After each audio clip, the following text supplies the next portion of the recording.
Warren, I guess when you get a victory, the mood picks up a little bit, doesn't it? After that win at Huddersfield. It does, but the mood's been pretty good.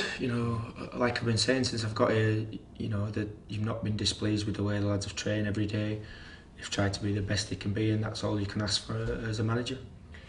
This weekend, you face a Derby side that come here absolutely flying. What do you expect from them?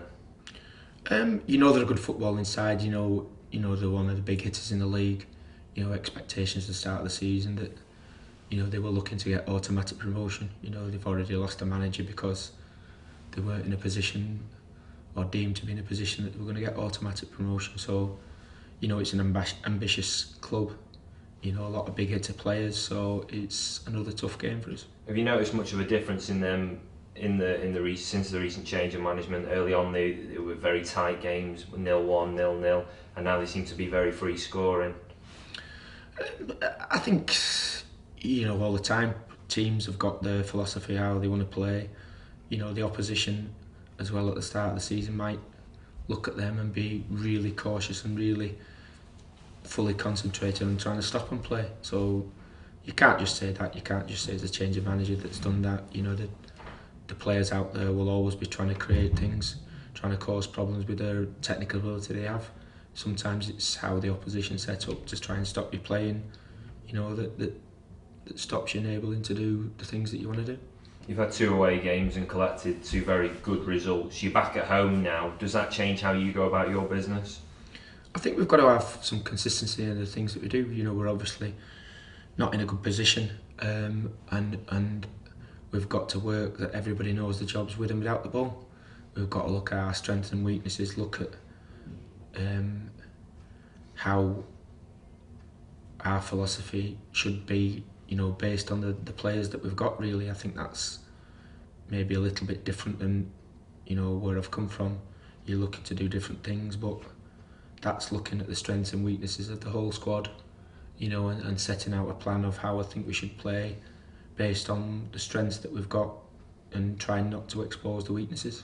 You, of course, are your own man, you'll have your own ideas, but you've got Jake Buxton and Stephen Warnock in your ranks who've played for Derby very recently. Do you lean on either of them or both of them and just get a few ideas from them? Yeah, obviously that's common sense. When there's 2 good pros like those two, you can talk to them and ask them about individual players at that club, and they give you invaluable feedback. That is a normal thing that you would do with players like that who good pros and intelligent blokes. It's a very busy period in football, whatever level. I'm sure you've experienced it before. At Christmas, you get, I think it's 7-8 games in a month. Does that come into your thinking at all as you approach each game, or do you have to just take one as it comes? There's no point looking at the games ahead and planning. The squad here isn't that big that you can plan and rotate and plan to play him in 2 or 3 games time. We've got to take each game as it comes. Each game has given us a different hurdle. We've probably lost some players again for this weekend, and so each little step of the way, a curveball's thrown from injuries from the game before. So I think again we've been unable to field the same team, which in itself gives problems. Mm-hmm. But boosted by the return of Craig Morgan from suspension, because I know you're impressed with him against Barnsley. Yeah, I thought I thought they defended the box tremendously well in that game.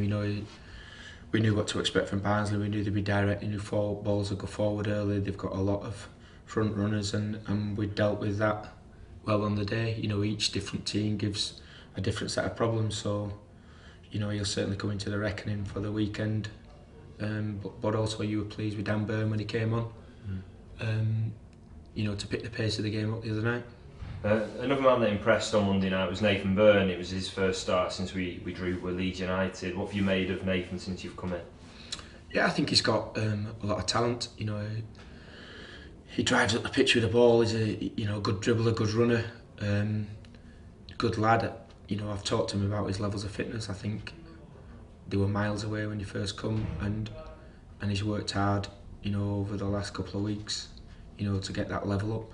I still think he was blowing a bit the other night, but there's 1 or 2 that haven't played many games this season, so to try and raise the whole squad's fitness levels up, that they're usable and that the best they can be, that's been a priority at the minute. You've commented a couple of times on how impressed you've been with the away support and certainly the home support as well after the Reading result, how they stuck with you. But it'd be good to get, after a month away from the DW, a big crowd on and get them right behind you. Yeah, we've got some big games coming up. You want to give the fans something to cheer about. You want to have a brand of football that excites them. And gets them off the seats and gets them shouting.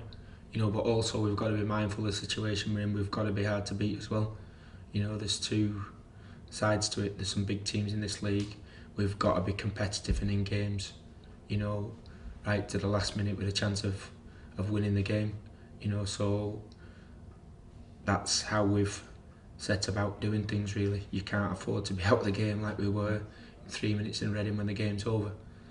I'll just finish on this weekend is our Kick It Out game dedicated to that. As a staff and players, you're very much behind the initiative.